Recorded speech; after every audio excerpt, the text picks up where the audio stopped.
ಕಾನೂನಿನ ತೊಡಕುಗಳನ್ನು ಮುಂದಿಟ್ಟುಕೊಂಡು ಒಂದು ಕ್ಷಣ ಹಿಂಜರಿದರೆ ಒಬ್ಬ ವ್ಯಕ್ತಿಯ ಬದುಕು ಮತ್ತು ಸಾವಿನ ಹೋರಾಟದಲ್ಲಿರುವಂತಹ ವ್ಯಕ್ತಿಯ ಚಿಂತಾಜನಕ ಸ್ಥಿತಿ ಮತ್ತಷ್ಟು ಉಲ್ಬಣಗೊಳ್ತಾ ಹೋಗಲಿಕ್ಕೆ ಸಾಧ್ಯ ಆಗುತ್ತೆ.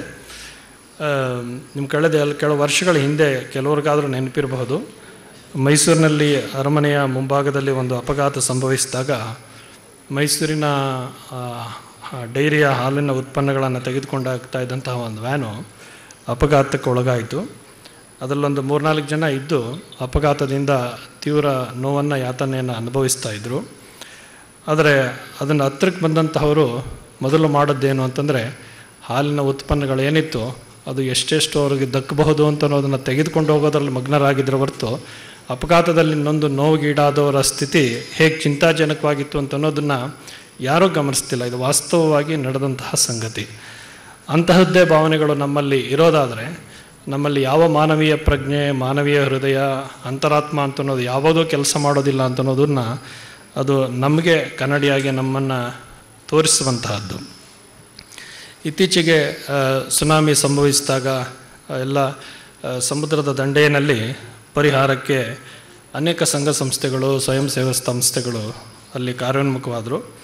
ಆದರೆ ತಮಿಳುನಾಡು ಸರ್ಕಾರ ಅಲ್ಲಿ ಒಂದು ಆದೇಶವನ್ನು ಹೊರಡಿಸಿದ್ದು ಅಂತಂದರೆ, ಯಾರೇ ಇಲ್ಲಿ ಪುನರ್ವಸತಿಯನ್ನು ಕಲ್ಪಿಸ್ಲಿಕ್ಕೆ ಬಂದರೂ ಕೂಡ, ಯಾವುದೇ ಧರ್ಮದವ್ರು ಬಂದರೂ ಕೂಡ ಅವ್ರ ಧರ್ಮಕ್ಕೆ ಸಂಬಂಧಪಟ್ಟಂತಹ ಯಾವುದೇ ಕೇಂದ್ರಗಳನ್ನು ಸ್ಥಾಪಿಸೋದಾಗಲಿ ಅಥವಾ ಅವ್ರ ಮತ ಪ್ರಚಾರವನ್ನು ಮಾಡೋದಾಗಲಿ ಮಾಡಿಕೊಡ್ದು ಅಂತನ್ನುವಂತಹ ಒಂದು ಕಟ್ಟಾಜ್ಞೆಯನ್ನು ವಿಧಿಸಿದರು. ಅಂದರೆ ವಿಪತ್ತಿನ ಕಾರಣದಿಂದಾಗಿ ನಾವು ಧಾರ್ಮಿಕರು ಕೂಡ ನಮ್ಮದನ್ನು ಸ್ಥಾಪಿಸಲಿಕ್ಕೆ ಅಲ್ಲಿ ಪ್ರಯತ್ನ ಮಾಡ್ತೇವೆ ಅಂತನ್ನೋದು ಇದರ ಹಿಂದೆ ಗಮನಿಸಬೇಕಾದಂತಹ ಸಂಗತಿಯಾಗಿದೆ. ಅದರಿಂದ ಒಬ್ಬ ಮನುಷ್ಯ ನೋವಿಗೆ ಒಳಗಾದಾಗ ಆತನ ನೋವಿಗೆ ಏನು ಪರಿಹಾರವನ್ನು ಒದಗಿಸ್ತಕ್ಕಂತಹದ್ದು ಅಗತ್ಯ ಅನ್ನೋದನ್ನು ಗಮನಿಸಬೇಕೆ ಹೊರತು ಅದಕ್ಕೆ ಹೊರತಾದಂತಹ ಯಾವುದನ್ನು ನಾವು ಆ ಸಂದರ್ಭದಲ್ಲಿ ಗಮನಿಸೋದು ಅಗತ್ಯ ಇಲ್ಲ ಅಂತನ್ನೋದು ಮುಖ್ಯವಾಗಿ ಗಮನಿಸಬೇಕಾದಂತಹದ್ದು. ಶೇಕ್ಸ್ಪಿಯರ್ನ ನಾಟಕವೊಂದರಲ್ಲಿ ಬರುವಂತಹ ಘಟನೆ ವಿಸ್ತರಿಸೋದಿಲ್ಲ, ಮುಖ್ಯಮಂತ್ರಿಗಳು ತೆರಳಬೇಕಾಗಿರೋದ್ರಿಂದ. ಒಬ್ಬ ಮಗುವಿನ ತಾಯಿ ಯಾರು ಅಂತ ನಮ್ಮ ಜಿಜ್ಞಾಸೆ ಪ್ರಬಲವಾಗಿ ಬಂದಾಗ ನ್ಯಾಯಮೂರ್ತಿಗಳಿಗೆ ತುಂಬ ಇಕ್ಕಟ್ಟಾಗತ್ತೆ. ಇಬ್ಬರು ಸಮರ್ಥವಾಗಿ ವಾದವನ್ನು ಮಂಡಿಸ್ತಾ ಇರ್ತಾರೆ, ಆ ಮಗು ನಮ್ಮದು, ಮಗು ನಮ್ಮದು ಅಂಥೇಳಿ. ಆಗ ನ್ಯಾಯಮೂರ್ತಿಗಳು ನಿಜವಾದ ತಾಯಿ ಯಾರು ಅಂತ ತಿಳ್ಕೊಳ್ಬೇಕು ಅಂತೇಳಿ ಒಂದು ಸಲಹೆಯನ್ನು ಕೊಡ್ತಾರೆ. ಇದು ಇಬ್ಬರದು ಮಗು ಯಾರ್ದು ಅಂತ ತೀರ್ಮಾನ ಮಾಡಲಿಕ್ಕೆ ಕಷ್ಟ ಸಾಧ್ಯ ಆಗಿರೋದ್ರಿಂದ ಆ ಮಗುವನ್ನು ಮಧ್ಯಕ್ಕೆ ಸೀಳಿ ಇಬ್ಬರು ತಾಯಿಗೂ ಕೊಡಬೇಕು ಅಂತ ಹೇಳ್ತಾರೆ. ಅವರು ನ್ಯಾಯಮೂರ್ತಿಗಳು ಹೇಳಿ ಮುಗಿಸ್ಲಿಕ್ಕೆ ಮುಂಚೆನೇ ಒಬ್ಬ ಹೆಣ್ಣು ಮಗಳು ಕೂಗ್ತಾಳೆ, ಇಲ್ಲ ಇನ್ನೊಬ್ಬ ತಾಯಿಗೆ ಮಗುವನ್ನು ಕೊಡಿ, ಇನ್ನೊಬ್ಬ ತಾಯಿಗೆ ಮಗು ಕೊಡಿ ಅಂತ.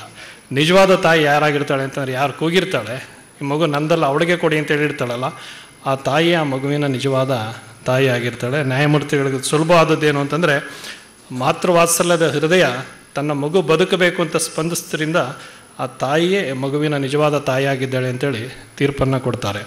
ಹೀಗೆ ಅಲ್ಲಿ ನಡೆಯುವಂತಹ ಘಟನೆಗಳು ನ್ಯಾಯಮೂರ್ತಿಗಳಿಗೆ ಎಷ್ಟೋ ಸಂದರ್ಭಗಳಲ್ಲಿ ಮಾನವೀಯ ಹೃದಯಗಳ ಸ್ಪಂದನೆ ಇದ್ದಾಗ ಹೇಗೆ ಇದು ಸಹಕಾರಿಯಾಗ್ತದೆ ಅಂತ ಅನ್ನೋದಕ್ಕೆ ಇಂತಹ ಸಾವಿರಾರು ಘಟನೆಗಳನ್ನು ನಾವು ನೋಡಬಹುದಾಗಿದೆ.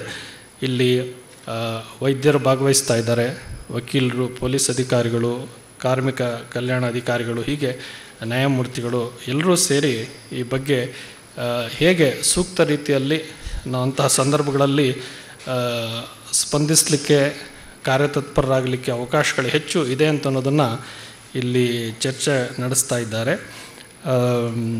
ಮಾನ್ಯ ಮುಖ್ಯಮಂತ್ರಿಗಳು ಇಲ್ಲಿ ಹಾಗೆ ಬರುವಂತಹ ಸಲಹೆ ಸೂಚನೆಗಳು ಹೃತ್ಪೂರ್ವಕವಾಗಿದ್ದರೆ ಸರ್ಕಾರ ಅದನ್ನೆಲ್ಲ ಅಳವಡಿಸಿಕೊಂಡು ಆಚರಣೆಗೆ ತರಲಿಕ್ಕೆ ಪ್ರಯತ್ನಶೀಲವಾಗುತ್ತೆ ಅಂತನ್ನುವಂತಹ ಮಾತನ್ನು ಕೂಡ ಹೇಳಿದ್ದಾರೆ. ಇಂತಹ ವಿಚಾರ ಸಂಕಿರಣಗಳಿಂದ, ಸಂವಾದಗಳಿಂದ ನಮ್ಮಲ್ಲಿರುವಂತಹ ಅನೇಕ ತಪ್ಪು ಮಾಹಿತಿಗಳನ್ನು, ಕಲ್ಪನೆಗಳನ್ನು ಹೊರದೂಡಿಸ್ಕೊಳ್ಳಿಕ್ಕೆ, ಇರುವಂತಹ ಹೊಸ ಸಂಗತಿಗಳನ್ನು ನಮ್ಮದನ್ನಾಗಿ ಮಾಡಿಕೊಳ್ಳಿಕ್ಕೆ ಮತ್ತು ಎಲ್ಲರೂ ಸಂಘಟಿತರಾಗಿ ಇಂಥ ಚಟುವಟಿಕೆಗಳಲ್ಲಿ ಹೇಗೆ ಭಾಗವಹಿಸಬೇಕು ಅಂತ ಅನ್ನೋದನ್ನು ತಿಳಿದುಕೊಳ್ಳಲಿಕ್ಕೆ ಇದು ಸಹಕಾರಿ ಆಗುತ್ತೆ ಅಂತನ್ನುವ ಮಾತನ್ನು ಹೇಳಿ, ಅದರ ಕುರಿತು ಇಲ್ಲಿ 2 ದಿವಸ ಇಲ್ಲಿ ಕಮ್ಮಟ ನಡೀತಾ ಇದೆ. ವಿದ್ಯಾವರ್ಧಕ ಕಾನೂನು ಕಾಲೇಜು ಮಾನ್ಯ ಮುಖ್ಯಮಂತ್ರಿಗಳು ಹೇಳಿದಾಗೆ ನಮ್ಮ ಮೈಸೂರಿನ ಪ್ರತಿಷ್ಠಿತ ಶಿಕ್ಷಣ ಸಂಸ್ಥೆಗಳಲ್ಲಿ ಒಂದಾಗಿದೆ. ಪ್ರಗತಿ ಪಥದಲ್ಲಿ ತಾನು ಕಾರ್ಯವನ್ನು ನಿರ್ವಹಿಸ್ತಾ ಇದೆ.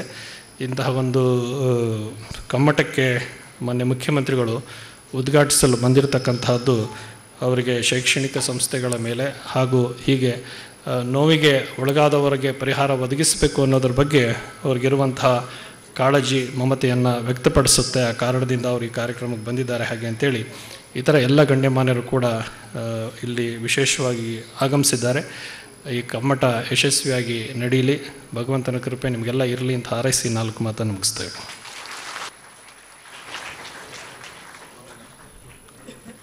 ನಮನಗಳು. ಕೆ.ಬಿ. ವಾಸುದೇವ, ಪ್ರಾಂಶುಪಾಲರು, ವಿದ್ಯಾವರ್ಧಕ ಕಾನೂನು ಕಾಲೇಜು ಇವರಿಂದ ನಮನ ಸಲ್ಲಿಕೆ. ಎಲ್ಲರಿಗೂ ನಮಸ್ಕಾರ. ಆಶೀರ್ವಚನ ನೀಡಿದಂಥ ಸ್ವಾಮೀಜಿಯವರಿಗೆ ಎಲ್ಲರ ಪರವಾಗಿ ನಾನು ಧನ್ಯವಾದಗಳನ್ನು ಅರ್ಪಿಸ್ತಾ ಇದ್ದೀನಿ. ಹಾಗೆ ಸನ್ಮಾನ್ಯ ಮುಖ್ಯಮಂತ್ರಿಗಳು ಸಹ ಕೆಲವು ಮಾತುಗಳನ್ನು ಆಡಿದ್ದಾರೆ, ಅವರಿಗೂ ನಿಮ್ಮೆಲ್ಲರ ಪರವಾಗಿ ನಾನು ಧನ್ಯವಾದಗಳನ್ನು ಅರ್ಪಿಸ್ತಾ ಇದ್ದೀನಿ. ಕುಮಾರಿ ಶೋಭಾ ಕರಂದ್ಲೆ ಅವರು ಸಹ ಅವರ ಕಾರ್ಯಕ್ರಮ ಎಷ್ಟೇ ಇದ್ದರೂ ಸಹ ಇಲ್ಲಿ ಬಂದು 1-2 ಮಾತುಗಳನ್ನು ನಮ್ಮ ಮುಂದೆ ಆಡಿದ್ದಾರೆ. ಅವರಿಗೆ ನಿಮ್ಮೆಲ್ಲರ ಪರವಾಗಿ ನಾನು ಧನ್ಯವಾದಗಳನ್ನು ಅರ್ಪಿಸ್ತೀನಿ. ಹಾಗೆ ಎಲ್ಲ ಗಣ್ಯರಿಗೂ ನಾನು ಒಟ್ಟಾಗಿ ಧನ್ಯವಾದಗಳನ್ನು ಅರ್ಪಿಸ್ತಾ ಇದ್ದೀನಿ.